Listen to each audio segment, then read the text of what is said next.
Good afternoon and welcome to Good our second afternoon, session of the people, 2025 Atlantic and 10 welcome Basketball to the Media Day. Atlantic Here 10 live from Basketball Washington, Media D.C., Day. Mike Corey, Christy Witter-Scott, and we've And we'll got be Seth live Greenberg from and the Ice Young in Pittsburgh at PPG Media Paints Day with Arena in more player Pittsburgh, and coach Pennsylvania. interviews still to come here. As you Welcome back. see, We we got the still got other coffee. We teams got that our are going to be a t-shirts. lot of interviews. Got the We good to go? the latte from Tate, you know. Yeah, that's fine. what we're doing. Cheers. We're going to rock Yep, it out. Take it rock it to out. 6 o'clock Eastern tonight. I love it. We finished half the teams. We got the other half to go.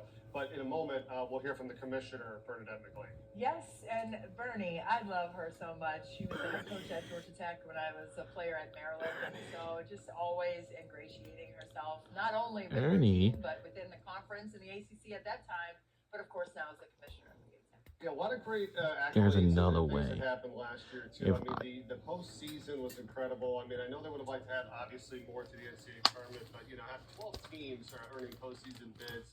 I had a lot of them trying to We run got through the Notre NIT there. Loyola Chicago had a good run. Yeah, we got Again, Notre what are we trying to do here, right? I mean, look, 95% graduation rate, takes care of the member schools. Got a great group of teams here. The coverage has been great. Obviously, not just with us on ESPN, but they got NBC, got CBS. I mean, she's really done a nice job over the years of trying to get as much publicity for the league as possible. Right.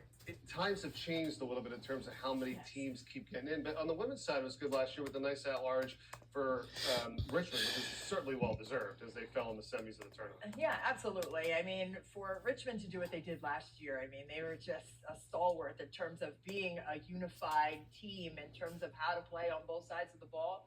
But yes, to get to the NCAA tournament, and not only that, but knock off a Georgia Tech team, ironically, where she started. Correct. We'll see what she has to say, and I'm sure there'll be a lot of great questions. So let's go to the press conference right now here from Pittsburgh with A10 Commissioner Bernadette McLean. And then we'll open it up for questions. So, Commissioner McLean, it's all yours. Great, thanks, Dave.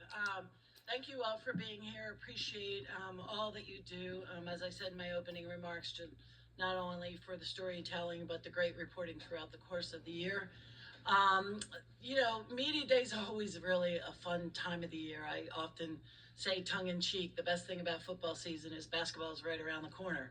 So when we get to Basketball Media Day, we know that it's about time that we're going to start playing games. I think the league is really positioned well right now. You know, our teams that are basically receiving votes at the top, you know, these preseason votes are they're legitimate, they're strong, they have deep benches, and it looks like, you know, it's going to be, as always in the A10, very competitive. Hopefully our coaches and our student athletes are focusing on the preseason.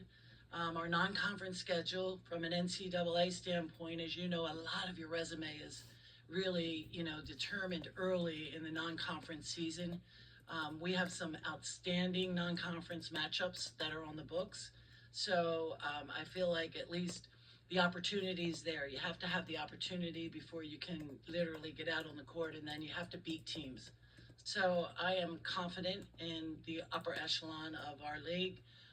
We have a couple programs that are building, rebuilding, some new coaches in the league, but I think that all mixes for kind of great chemistry by the time we get to conference play when we open up right prior to the 1st of January.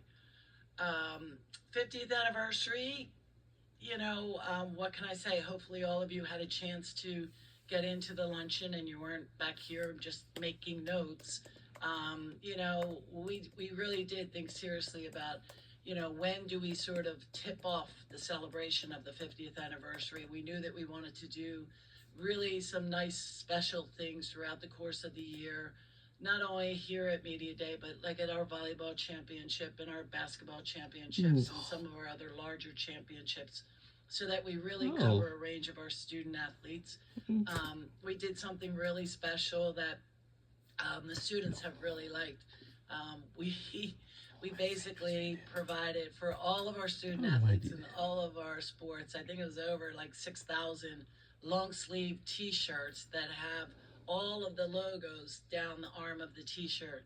And as you know, when you're a college student, you like nothing more than to get gear and to get shirts. And so far, the Hoopster Rooster has been like all the social media chatter from some of our student athletes across the league. So everyone kind of got a little chuckle out of that. But I think, it's really a credit to everyone that has really contributed to building the Atlantic 10.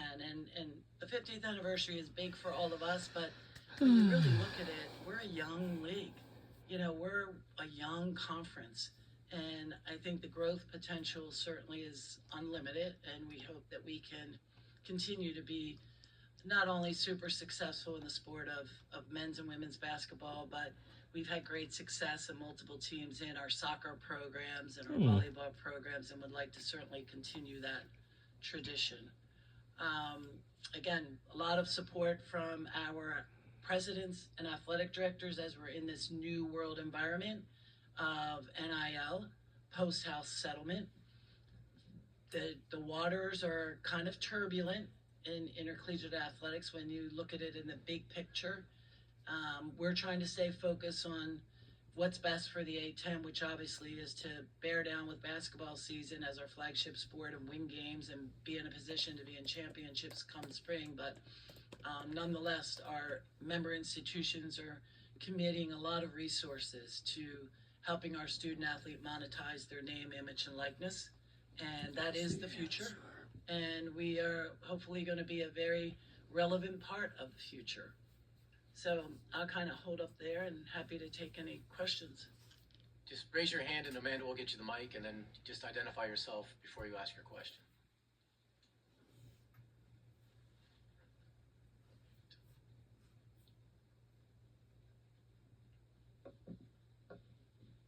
Where was the league on the NCAA tournament expansion talk as it was being talked about? And probably even though it went away for now, it's not going away yet. Right, great question. We have been fairly vocal in supporting the expansion for the bracket for March Madness. The opportunity for additional teams to have an opportunity for an at-large bid has been something that we have supported for literally the last year and a half, 2 years that it's being talked about. There's 360 some plus schools in Division I, and a lot of our sport counterparts, whether it's a CFP, whether it's, professional sports like the NBA, Major League Baseball, whatever, they seem to more routinely expand based on demand. And so the opportunity to have teams that right now are strong and they're quality teams and they are good enough to be in the bracket or being left out because there's simply just not enough at large spaces. We do advocate, we do support the AQs. So, 31 of those bids get taken right away. But the expansion is something that it not only benefits, I think, the game, the good of the game, but from higher education standpoint, March Madness is such an iconic event and the impact it has on higher education, even in terms of undergraduate enrollment. When institutions' names go up on the board, that immediate brand identity on Selection Sunday has an incredibly strong ripple effect throughout a college or a university. And I think the student athletes and coaches are ready for it and deserve more opportunities. Tyler Cronin, 3-Bid League. Commissioner, talk about the scheduling challenges that some of these teams are going through. Have there been any discussions either internally or with other similar leagues about finding creative ways to get them more quality games? There have been. We talk about it a lot. Ed Pasquet runs point, my deputy commissioner on our men's basketball side. Candy Cage runs point on our women's basketball side. We've had a lot of discussions, right before COVID, we had a challenge at Scheduling Alliance set up with the Mountain West. That kind of fell through with the year that COVID hit. We've been in conversations with several other Division I conferences, and maybe not as a full conference-wide, like 1 through 10 or 1 through 12 challenge, but even getting a group of conferences together.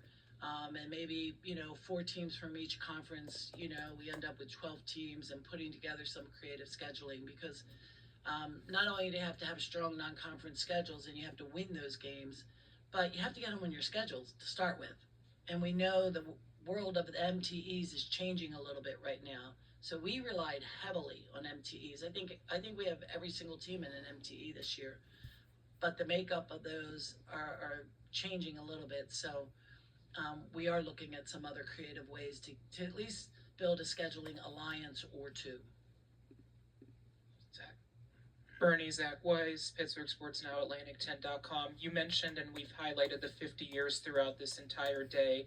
As you talk about the ebbs and the flows and remaining ahead of progress and remaining ahead of an ever-shifting landscape, what has it taken to continuously work your way through the ebbs and flows to make that continuous slope be a good one for you? I would say the most significant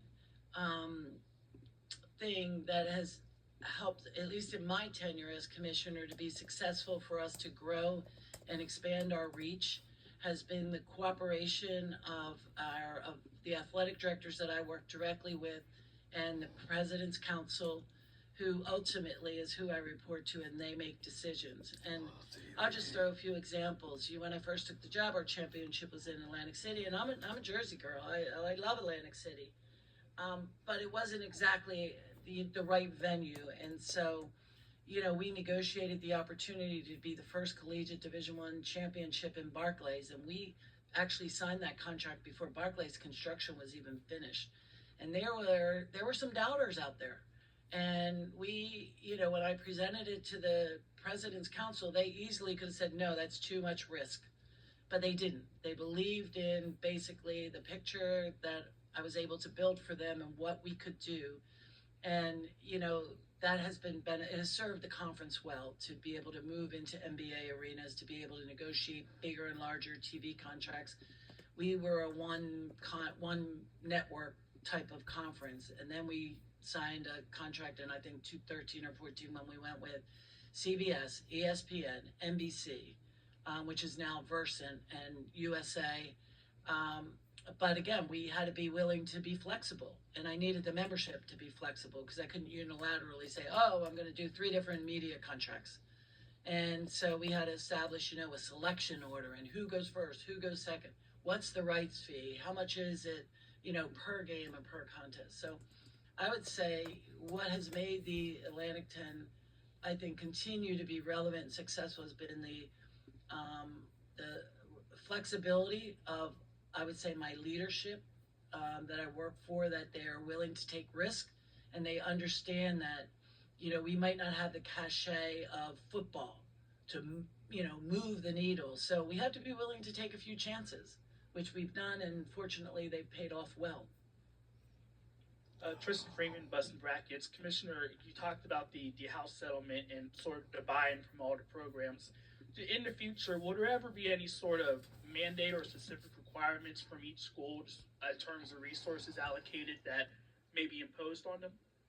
Yeah, I think that kind of happens a little bit organically because everyone talks, everyone, shares a little bit of information of, what are you doing, and as teams are successful and they're able to retain their student athletes, Coach Schmidt mentioned about that. It's one thing about, recruiting and getting the student athletes to your campus, but then retaining them. But I think there is almost an organic leveling and raising of the bar as every one of our programs are competitive, not only with each other in the A10, but they're competitive with, other conferences. And, you kind of study success ratios and you get an idea of, what it takes in this world of NIL in order to be able to not only keep your student athletes, within your program, but then keep them year after year. So I think that kind of automatically happens. Would we mandate? We would only mandate, I think, if in our annual meetings, the membership felt like we had to. And usually when you put a mandate, it's because somebody's not doing it. And right now, I think there's a lot of peer pressure and everybody's raising the bar on their own because everybody wants to be competitive with who's ever on each side of them. And the other question on the topic of realignment, we've seen conferences, lose a member and add a member, and then sometimes they'll preemptively add members in case there's a fear of retraction. After losing a longtime member UMass, you guys haven't added anyone yet. And just sort of what's the strategy for the A10 when it comes to potentially expanding members, and are there also conversations with certain programs that may be candidates possibly to go elsewhere in the future? Well, we worked in partnership with UMass. So when UMass finally did make their announcement that they were going to move over conferences, we were well aware of it on the front end. We knew that that decision was coming down the road because of their FBS football program and the demands on their institution that they just had to make for their own good and their own decision within their own institution. But 14 is still a large league. It's a big conference, and we talk about realignment all the time. We wouldn't add, and we never have added institutions just to add for numbers. But if there's basketball-centric institutions that bring value to the league and make sense, and there's an opportunity to grow even larger than 14, I would say it's never off the table, but there's not extreme pressure that is making our leadership feel like, oh my goodness, we have to add 1, 2, or 3 more. You know, we've been as high as 16. We were 15 for a while. We were 13 during my tenure, and then back up to 15. So 14 right now is a pretty large conference, and we have a lot on our plate. Commissioner, thank you for your time. We're all full. On to the next one. Great, thank you very much. Madam McGlade, and I agree with her. I almost think 14 is fine for right now, That's the right? perfect You number. don't, yeah, you don't just add to add, and I'm sure she's obviously always on the lookout just to, Right. have backup plans in place, if anything does change, because if you don't, you're in harm's way. Yeah, absolutely. And I love that she said that basketball was the flagship sport of the A10 conference, and for the A10 to be in the 50th season, I just think that's just incredibly commendable. I mean, the consistency of excellence is definitely on deck. Yeah, and I've been doing games in this league for well over a decade now, and even going back 25, 30 years since I was a student at UMass when they actually won 5 in a row. Of course, you heard them say they're not in it anymore, but the thing that bothers me, I think, is a little bit with the evaluation of teams nowadays, right? Okay. It's the net, okay? Because I'm going to go back here to 2012 through 2018. Here's the amount of teams that the A10 got to the NCAA tournament from 12 to 18. Okay. 4, 5, 6, 3, 3, 3, 3. And then since 2019, it's been 2, no tournament, 2, 2, 1, 2, 1. Wow. The league has gotten better. Right. The players are awesome. There's guys that go to the NBA. Right. Okay, they can beat good teams. Yes. They're on 3 different national networks. We're doing the tournament at big time NBA arenas, like she said. Right. It's better, yet they're not getting the respect because of the net and the stipulations involving the net to rank teams. I mean, I'm going on a little tangent here, but it's I love it's it. annoying because it's about blowing teams out, Right. and not really giving the best metrics, to some of these teams. Like, it's easier to have a slip up, right? Right. Than it is to beat a really good team. Like, you should get a lot of credit for beating a really good team as Right. opposed to like getting knocked down. It's like, oh, they lost to this team and they should have lost to them. It's gonna happen. Right. But the margin of error in this conference now is so thin. So then, absolutely. I mean, I heard one of the comments in the first half of all of the interviews that we were privy to listen into. Someone said, it's better to have the review rather than the preview, right? Yeah. So it's like, let's look at it after the fact. Let's make sure that we aren't missing anything with the way that they're looking at the metrics of the scores and the teams that are losing, right, in big ways. So I think, when you look at it after the fact, maybe there's another way to Correct. measure that instead of looking at it before the season begins and saying this is what it's going to probably shake out looking like. Let's wait until after the season and watch these student athletes compete. Yeah, it's a really good point. Like, and she mentioned the Mountain West. Okay, a couple of years ago, Mountain West had like 5 or 6 teams, whatever it was, in the NCAA Right. tournament. The reason for that is they beat a bunch of teams early in non-conference, That's what I'm really saying. bad, like by 30 points. They're Right. supposed to beat. So somehow, because that's part of the metric, which I think is ridiculous, increases their ranking. So Yep. come Yep. conference play, 5, 6 of those teams had a net of like 25, 32, 40, 36, 37. that. And then what do? You play each other. Right. So you can't go down. You Even can't if get you out. lose, you Yeah. lost to a high net ranked There you team. go. So that's why they got in. Now, that's why Right. the strength of the league is important. If you got people at 205 and 210, you lose to them. Well, there you go. But Yeah. that's what the Mountain West did. That's why I think Yeah. they kind of scammed the system a little, which It's tough. bothers me because Which is why I want to say, look at it after the fact, right? Instead of trying to, once teams get into the thick of their conference play, I don't care if it's A10 or any other conference, but you're going to start beating each other, like you said, and then it's like crabs in a barrel, if you will.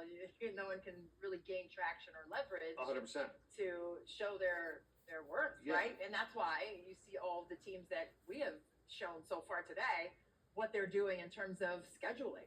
And their non-conference schedules are very hefty because Yeah. of that, right? So they're trying to make their mark in the preseason games, in the non-conference games, and then, see what they can do in the conference play. But they've got to, I think, do the work early. That's like a great you said, point. to Yeah. establish themselves before they get into the conference. You have play. to. Parity and competitiveness in your Yes. league is all well and good, but then it also kind of hurts you because Absolutely. so many different teams have won this conference, over the past 8 or 9 years Yeah. that it's open season and they do Absolutely. beat each other up. Yeah. But no, I agree with you, and that's the point. Remember, it used to kind of just be, well, we just got to get ready for our conference play. No, Right. November and December, Do both your work men's early. and women's basketball Yeah. is key nowadays. Absolutely, you have to do your work early, right? And you work out really year round now. You don't come back Right. into August and then try to get it together. It's like these teams have been working all summer together. Some of them have taken foreign tours and everything like that to be able to compete and iron sharpening iron, if you will. But they've got to come in ready to go. Like there's no easing into